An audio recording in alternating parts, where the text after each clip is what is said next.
asalaamaaleykum mbokki internet Kabir TV ñu dikk ak yéen ci xibaar yi ci kàddu gi ngeen ci ànd ak soxna Fatou Gueye. Assemblée nationale kii di njiiti réew mi Macky Sall daal di fixé lii di date bi ñu amal ouverture session bu njëkk bi bu ñu sukkandikoo ci Seneweb muy am altine fukki fan ak ñaar ci weerum septembre bu 10h jotee. ci ak fàttali élection législative yi ñu amaloon ko ci fanweeri fan ak benn ci weerum juillet bi ñu génn.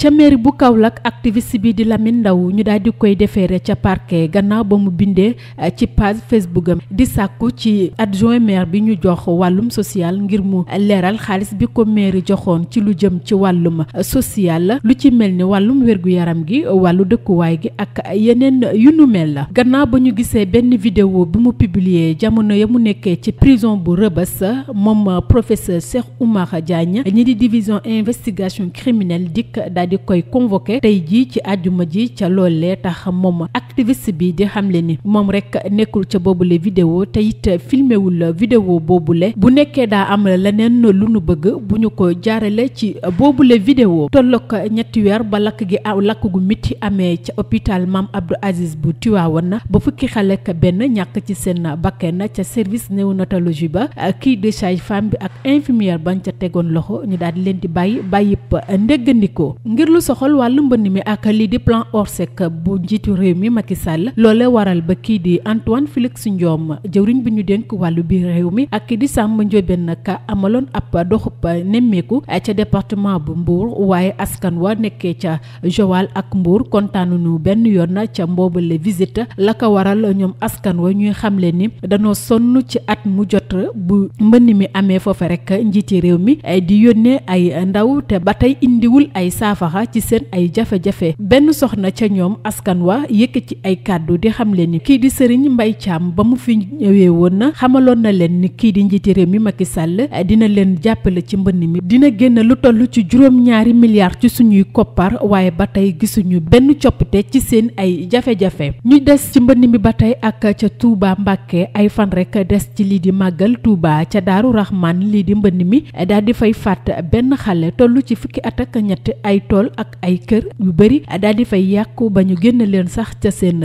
kër yëpp gannaaw ñaari fan rek ba fa kii di jëwriñ bi ñu dénk wàllu biir réew mi Antoine Félix Diome amale woon ab doxub nemmeeku loole waral sax ba ñenn askan wa nekkee foofee ca diwaanu Touba Daaru Rahman di xamle ni lii di plan Orsec dafa nërmeelu ñu des ca Touba ba tey ngir lu soxal wàllu kaaraange gi ak màggal Touba gi ñu jëm lii di police daal di def ab opération daal di teg loxo lu toll ci juróom fukk ak juróom benn doomu aadama yi def ay ñaawteef ak fukk ak ñeenti oto ak juróomi moto xibaari biti réew dañu koy doore ak Burkina Faso niki altine bi ñu génn mu daal di inauguré ci teewaayu jëwriñ bi njëkk ci gouvernement bi lii di Profram di usine bu njëkk ci wàllu defaru garab foofee ca Burkina Faso ca Mali niki fukki fan ak juróom ci weeru août bi ñu génn jëwriñ bi ñu dénk wàllu biti réew Abdoulaye Diop daal di sàkk ab réunion ca conseil sécurité bu l'ONU gannaaw ba mu joxoñee baaraamu tuuma armée française Barkhane ci anam bu jaarul yoon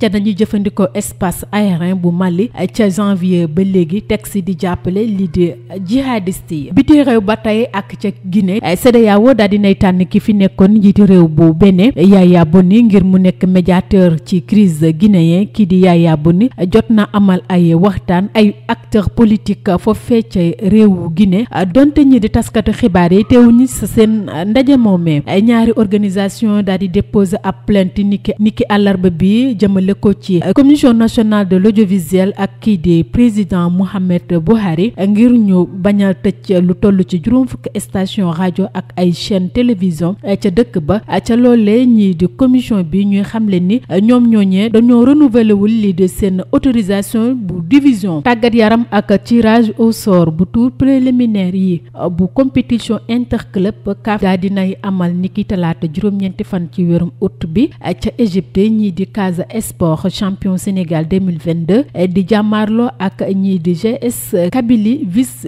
champion Algérie ngir lu soxal premier tour préliminaire yi ñii di xale Casa yi di dem ca Algérie ngir amal seen jongante yu njëkk juróom-ñeenti fan ak fukki fan ak benn ci weerum septembre laata ñu leen di dalal fii ci Sénégal ci semaine ba ca topp fukki fan ak juróom benn ak fukki fan ak juróom-ñett ci weerum septembre. ñu des ci tàggat yaram ba tey ak tirage au sort phase poule bu Ligue des champions ñu amal ko niki alxamis ca Istanbul. Bayern Munich bu Sadio Mané nekk ci groupe C ak équipe bii di Barcelone, Inter ak PSM. lii di Ligue des champions yi war a tàmbali altine juróom benn fan ci weerum septembre. tàggat yaram ba tey fi la ñuy ndar keppe xibaar yi ak lambu. Lune Production Alioune Gueye di waajal combat revanche ci diggante Tapha Tine le roi du Bawal ak kii di Bombardier war a am ci weerum janvier wala février 2023 gannaaw fukki at